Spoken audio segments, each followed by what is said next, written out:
Viewers break तो बाद तुहाडा स्वागत है जी डॉक्टर साहब। हुण असीं सवाल जवाब दा सैशन शुरू करते हैं। अज 18 अक्तूबर 2013 2 कत्तक नानकशाही संमत 545 का दिन है। तो साडे दर्शकों नूं दसो अज दा दिन दी की इतिहासक अहमियत है। देखो अज दे दिन दरबार साहिब की कार सेवा जिहड़ी कि 1984 जदों फौज ने हमला किया, भारतीय फौज ने टैंकां तोपां नाल जी फौज के कंट्रोल च दरबार साहब कंपलैक्स रहा जी 29 सितंबर नूं फौज जिहड़ी है हरमंदर साहब कंपलैक्स चों बाहर निकली, भावें कि बाहर उन्होंने अपनी पिकेट्स पोजीशनस रखियां जी और जदों पंथ दे कोल उस दी सेवा संभाल आई तो जथेदारां ने उस वेले कॉल दित्ती कि असीं क्योंकि सरोवर दे विच भी बच्चों दीयां लाशां, खून और चार चफेरा जिहड़ा है वो बिल्कुल फौजी जुल्मां दे थल्ले जिहड़ा है वो पूरा उन्होंने जुल्म कीते हुए सन। सो ये कॉल दित्ती गई कि हरमंदर साहब दे सरोवर दी कार सेवा शुरू होएगी। सो ये कार सेवा जिहड़ी है ये 6 दिन दे विच 12 अक्तूबर नूं कार सेवा शुरू हुई तो 18 अक्तूबर अज दे दिन जिहड़ी है कार सेवा मुकम्मल हुई। ये बड़ा रिकॉर्ड टाइम सी और इसे कार सेवा के दौरान ही भाई बेअंत सिंह जिहड़े कि इंदिरा गांधी दे उस सिक्योरिटी रिंग दे विच इंस्पैक्टर के अहुदे ते सी, सतवंत सिंह ये भी हरमंदर साहब उस कार सेवा के दौरान आए। अकाल तख्त साहब खडरात बनया देखा और इत्थे उन्होंने गुरु तो ये हिम्मत मंगी कि वो इंसाफ कर सकन जी और फिर उन्होंने इतिहास का बहुत वड्डा कारनामा किया जिहड़ा दिन के कुछ दिनों बाद 31 अक्तूबर नूं आ रहा जी 1999 ਦੇ ਵਿੱਚ ਭਾਈ ਕਮਰਜੀਤ ਸਿੰਘ ਸੁਲਤਾਨਵਿੰਡ ਜਿਹੜੇ ਬੜੇ ਯੋਧੇ ਸਨ, ਪੰਥਕ ਕਮੇਟੀ ਦੇ ਮੈਂਬਰ ਸਨ, ਉਹਨਾਂ ਦੀ ਸ਼ਹਾਦਤ ਹੋਈ जी ਵਰਲਡ ਹਿਸਟਰੀ ਦੇ ਹਵਾਲੇ ਨਾਲ 1648 ਦੇ ਵਿੱਚ ਪਹਿਲੀ ਲੇਬਰ ਆਰਗੇਨਾਈਜੇਸ਼ਨ ਅਮਰੀਕਾ ਦੇ ਵਿੱਚ ਬਣੀ ਤੇ ਉਹ ਸੀ ਬੋਸਟਨ ਸ਼ੂ ਮੇਕਰਸ, ਜੁੱਤੀਆਂ ਬਣਾਉਣ ਵਾਲਿਆਂ ਨੇ ਪਹਿਲੀ ਲੇਬਰ ਬਾਡੀ ਬਣਾਈ 1648 ਚ। जी 1867 ਦੇ ਵਿੱਚ ਅਮਰੀਕਾ ਨੇ ਅਲਾਸਕਾ ਜਿਹੜਾ ਅੱਜ ਭਰਿਆ ਹੋਇਆ ਨੈਚੁਰਲ ਦੌਲਤ ਦੇ ਨਾਲ, ਆਇਲ ਦੇ ਨਾਲ, ਇਹ ਰੂਸ ਤੋਂ ਖਰੀਦਿਆ ਸੀ ਬੜੇ ਥੋੜੇ ਅਮਾਉਂਟ ਦੇ ਵਿੱਚ, ਮੈਨੂੰ ਯਾਦ ਨਹੀਂ ਹੈ ਕਿੰਨੇ ਮਿਲੀਅਨ, ਸ਼ਾਇਦ 72 ਮਿਲੀਅਨ ਸੀ ਜਾਂ ਕਿੰਨਾ, ਬਹੁਤ ਘੱਟ ਕੀਮਤ ਤੇ जी ਔਰ 1867 ਚ ਜਿਹੜਾ ਅੱਜ ਦੇ ਦਿਨ ਉਹਨਾਂ ਨੇ ਇਸ ਦਾ ਕੰਟਰੋਲ ਲਿਆ ਰਸ਼ੀਆ ਤੋਂ। ਅਲਾਸਕਾ ਜਿਹੜਾ ਇਹ ਅਮਰੀਕਾ ਦਾ ਫਿਰ ਇੱਕ ਹਿੱਸਾ ਬਣਿਆ, ਸਟੇਟ ਬਣੀ। जी 1898 ਦੇ ਵਿੱਚ ਯੂਐਸ ਫਲੈਗ ਜਿਹੜਾ ਹੈ ਉਹ ਪੋਰਟੋ ਰੀਕੋ ਦੇ ਉੱਤੇ ਜਿਹੜਾ ਹੈ ਉਹ ਪਹਿਲੀ ਵਾਰ ਰੇਜ਼ ਹੋਇਆ। 1908 ਚ ਬੈਲਜੀਅਮ ਨੇ ਕੋਂਗੋ ਨੂੰ ਐਨੈਕਸ ਕੀਤਾ। जी 1912 ਚ ਬਾਲਕਨ ਵਾਰ ਜਿਹੜਾ ਰੀਜਨ ਇਹ ਸਾਰਾ ਸਰਬੀਆ, ਯੂਗੋਸਲਾਵੀਆ ਵਾਲਾ ਹੈ, ਹਮੇਸ਼ਾ ਹੀ ਵਰਲਡ ਵਾਰਸ ਇੱਥੋਂ ਹੀ ਓਰੀਜੀਨੇਟ ਹੁੰਦੀਆਂ ਰਹੀਆਂ ਨੇ। 1912 ਚ ਇੱਥੇ ਪਹਿਲਾਂ ਬਾਲਕਨ ਵਾਰ ਹੋਈ ਜਿਹੜੀ ਬਾਅਦ ਦੇ ਵਿੱਚ ਸਪਰੈਡ ਆਊਟ ਹੁੰਦੇ ਆ, ਫਸਟ ਵਰਲਡ ਵਾਰ 1914 ਤੱਕ ਪਹੁੰਚਦਿਆਂ ਬਣੀ। जी 1922 ਦੇ ਵਿੱਚ BBC ਜਿਹੜੀ ਬ੍ਰਿਟਿਸ਼ ਬ੍ਰਾਡਕਾਸਟਿੰਗ ਕਾਰਪੋਰੇਸ਼ਨ ਹੈ ਇਹ ਹੋਂਦ ਦੇ ਵਿੱਚ ਆਈ ਔਰ ਅੱਜ ਦੁਨੀਆ ਦੇ ਵਿੱਚ ਇਹਨਾਂ ਦਾ ਵੱਡਾ ਨੈਟਵਰਕ ਹੈ ਮੀਡੀਆ ਦੇ ਹਵਾਲੇ ਨਾਲ। जी 1925 ਦੇ ਵਿੱਚ ਫ੍ਰੈਂਚ ਜਨਰਲ ਸੈਰੇਲ ਨੇ ਡੈਮਸਕਸ ਸੀਰੀਆ ਦੇ ਉੱਤੇ ਬੰਬ ਸੁੱਟੇ। ਸ਼ਾਇਦ ਇਹ ਫ੍ਰੈਂਚ ਦੀ ਹਿਸਟਰੀ ਹੋਏਗੀ ਵੀ ਹੁਣ ਵੀ ਸੀਰੀਆ ਦੇ ਖਿਲਾਫ ਕਾਰਵਾਈ ਕਰਵਾਉਣ ਲਈ ਫਰਾਂਸ ਜਿਹੜਾ ਹੈ ਉਹ ਅਮਰੀਕਾ ਤੋਂ ਵੀ ਅੱਗੇ ਸੀ, ਹਾਲਾਂ ਉਹਨਾਂ ਦੀ ਇਹ ਬਦਨੀਅਤੀ ਕਾਮਯਾਬ ਨਹੀਂ ਹੋਈ। 1945 ਦੇ ਵਿੱਚ ਅੱਜ ਦੇ ਦਿਨ ਜਿਹੜਾ ਨਾਜ਼ੀਆਂ ਨੇ ਯਹੂਦੀਆਂ ਤੇ ਜਿਪਸੀਆਂ ਤੇ ਔਰ ਹੋਰ ਵਾਰ ਕ੍ਰਾਈਮ ਕੀਤੇ ਸੀ ਉਹਨਾਂ ਦੇ ਖਿਲਾਫ ਨਰਮਬਰਗ ਟਰਾਇਲ ਜਿਹੜੇ ਨੇ ਉਹ ਮੁਕੱਦਮਾ ਸ਼ੁਰੂ ਹੋਇਆ। 1967 ਚ ਅੱਜ ਦੇ ਦਿਨ ਔਰ ਸੋਵੀਅਤ ਯੂਨੀਅਨ ਦੀ ਸਪੇਸ ਦੇ ਵਿੱਚ ਸਰਦਾਰੀ ਹੁੰਦੀ ਸੀ ਕਿਸੇ ਜ਼ਮਾਨੇ 'ਚ, ਉਹਨਾਂ ਨੇ ਵੈਨਰਾ 4 ਉਹਨਾਂ ਨੇ ਜਿਹੜਾ ਉਹਨਾਂ ਦਾ ਸਪੇਸ ਕ੍ਰਾਫਟ ਸੀ ਉਹ ਮੂਨ ਤੋਂ ਵੀ ਪਾਰ ਜਾ ਕੇ ਵੀਨਸ ਦੇ ਉੱਤੇ ਉਹਨਾਂ ਨੇ ਆਪਣਾ ਐਸਟੈਬਲਿਸ਼ ਕਰਕੇ ਤੇ ਉੱਥੋਂ ਪ੍ਰੋਬ ਰਿਪੋਰਟਸ ਉਹਨਾਂ ਦੀਆਂ ਆਉਣੀਆਂ ਸ਼ੁਰੂ ਹੋਈਆਂ। ਔਰ 1979 ਚ ਅੱਜ ਦੇ ਦਿਨ ਜਦੋਂ ਕਿ ਈਰਾਨ ਦੇ ਵਿੱਚ ਖਮੀਨੀ ਵਾਪਸ ਆ ਚੁੱਕਾ ਸੀ ਔਰ ਈਰਾਨ 'ਚ ਵੱਡੇ ਪੱਧਰ ਤੇ ਕਤਲੇਆਮ ਹੋ ਰਿਹਾ ਸੀ ਜਿਨ੍ਹਾਂ ਨੇ ਸ਼ਾਹ ਆਫ ਈਰਾਨ ਦੇ ਵੇਲੇ 'ਚ ਜ਼ੁਲਮ ਕੀਤੇ ਸਨ, ਪਰ ਖਮੀਨੀ ਨੇ ਅੱਜ ਦੇ ਦਿਨ ਆਰਡਰ ਕੀਤਾ ਕਿ ਵੀ ਇਹ ਜਿਹੜੀਆਂ ਮਾਸ ਐਗਜ਼ੀਕਿਊਸ਼ਨਸ ਨੇ ਇਹ ਬੰਦ ਕੀਤੀਆਂ ਜਾਣ। जी ਸੋ ਉਸ ਤੋਂ ਬਾਅਦ ਜਿਹੜੀਆਂ ਉਹ ਸਟਾਪ ਹੋਈਆਂ। ਸੋ ਇਹ ਤਬਦੀਲੀ ਸੀ ਈਰਾਨ ਦੇ ਵਿੱਚ ਇੱਕ ਨਵੇਂ ਰੈਵੋਲੂਸ਼ਨ ਦੀ। जी डॉक्टर साहब ਤੁਹਾਡਾ ਬਹੁਤ ਬਹੁਤ ਧੰਨਵਾਦ। ਸਾਡੇ ਸਵਾਲ ਜਵਾਬ ਸਾਡਾ ਪਹਿਲਾ ਸਵਾਲ ਹੈ, ਇੱਕ ਤਾਜ਼ਾ ਪ੍ਰਕਾਸ਼ਿਤ ਪੁਸਤਕ ਅਨੁਸਾਰ ਅਮਰੀਕਾ ਦੇ ਪ੍ਰਧਾਨ ਨਿਕਸਨ 1971 ਦੀ ਭਾਰਤ ਪਾਕ ਜੰਗ ਦੌਰਾਨ ਅਮਰੀਕਾ ਦੇ ਭਾਰਤ ਵਿੱਚ ਅੰਬੈਸਡਰ ਮਿਸਟਰ ਕਿਟਿੰਗ ਨੂੰ ਨੌਕਰੀ ਕੱਢਣਾ ਚਾਹੁੰਦੇ ਹਨ। ਕੀ ਹੈ ਇਹ ਸਾਰੀ ਕਹਾਣੀ? ਚਾਹੁੰਦੇ ਸਨ।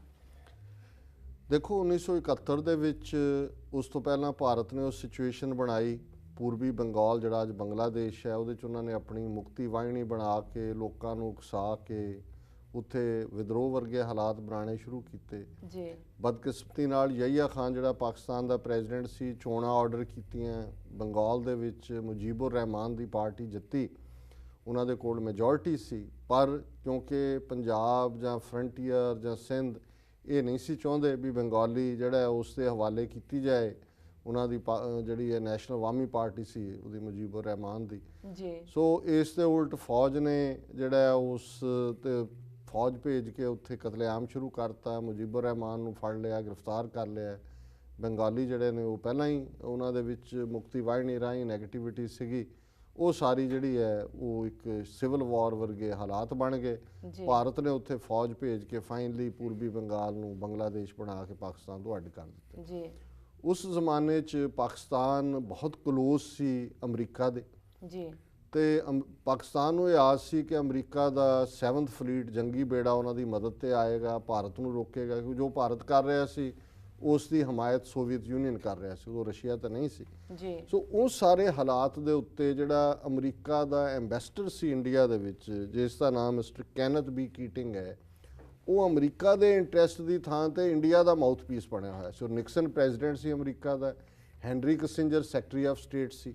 ਸੋ ਇਹ ਜਿਹੜਾ ਕੀ ਹੋਇਆ, ਇਹ ਫੈਕਟਰ ਇੱਕ mister Gary Bass professor of politics ਹੈ and international affairs, Princeton University New Jersey 'ਚ, ਉਹਨੇ ਇੱਕ ਕਿਤਾਬ ਲਿਖੀ ਹੈ the blood telegram, Nixon, Kissinger and forgotten genocide. ਉਹਦੇ 'ਚ ਉਹਨੇ ਇਹ ਕਿਹਾ ਕਿ ਵੀ ਨਿਕਸਨ ਇੰਨਾ ਖਫਾ ਸੀ ਆਪਣੇ ਐਂਬੈਸਡਰ ਤੋਂ ਕਿ ਉਹਨੇ ਕਿਹਾ ਵੀ ਇਹ ਟ੍ਰੇਟਰ ਹੈ ਔਰ ਇੰਡੀਅਨ ਮਾਊਥਪੀਸ ਹੈ, ਇਹਨੂੰ ਫਾਇਰ ਕੀਤਾ ਜਾਏ। ਪਰ ਹੈਨਰੀ ਕਿਸਿੰਜਰ ਨੇ ਕਿਹਾ ਕਿ ਵੀ ਨਹੀਂ, ਇਸ ਵੇਲੇ ਇਹ ਠੀਕ ਨਹੀਂ ਹੋਏਗਾ। ਪਰ ਜਿਹੜੀ ਗੱਲ ਮੈਂ ਇਹਦੇ 'ਚ ਕਹਿਣਾ ਚਾਹੁੰਦਾ, ਖਾਸ ਤੌਰ ਤੇ ਜਿਹੜੀ ਗੱਲ ਨਿਕਸਨ ਨੇ ਕਹੀ ਔਰ ਇਸ ਕਿਤਾਬ ਵਾਲਿਆਂ ਨੇ ਸਟੇਟ ਡਿਪਾਰਟਮੈਂਟ ਰੈਕਡ 'ਚੋਂ ਕੱਢੀ ਹੈ ਜੀ, ਜਿਹੜਾ ਇੰਡੀਅਨਸ ਦਾ ਇਨ ਜਨਰਲ ਔਰ ਹਿੰਦੂਆਂ ਦਾ ਇਨ ਪਰਟੀਕੁਲਰ ਕਰੈਕਟਰ ਬਿਆਨ ਕਰਦੀ ਹੈ। ਨਿਕਸਨ ਨੇ ਕਿਹਾ fewer Americans swooned for Pakistan because Pakistanis are a different breed, ਕਿ ਬਹੁਤੇ ਅਮਰੀਕਨ ਉਹਨੂੰ ਪਸੰਦ ਨਹੀਂ ਕਰਦੇ ਕਿਉਂਕਿ ਉਹ ਇੱਕ ਅਲੱਗ ਬਰੀਡ ਹੈ। ਹੁਣ ਉਹ ਬਰੀਡ ਅਲੱਗ ਕੀ ਹੈ? ਦਾ ਪਾਕਿਸਤਾਨੀਜ਼ ਆਰ ਸਟ੍ਰੇਟ ਫਾਰਵਰਡ। ਇਹਨੂੰ ਹੁਣ ਜੇ ਇਹਦੇ ਚੋਂ ਪਾਕਿਸਤਾਨੀ ਦੀ ਥਾਂ ਤੇ ਸਿੱਖ ਵਰਡ ਤੁਸੀਂ ਰੀਪਲੇਸ ਕਰ ਦਿਓ ਤਾਂ ਇਹੀ ਕਨਕਲੂਜਨ ਹੋਏਗਾ ਕਿ ਉਹ ਸਿੱਧੀ ਗੱਲ ਕਰਨ ਵਾਲੇ ਨੇ ਜੀ। Pakistanis are straightforward and sometimes extremely stupid, ਜਿਵੇਂ ਅਸੀਂ ਵੀ ਹੈਗੇ।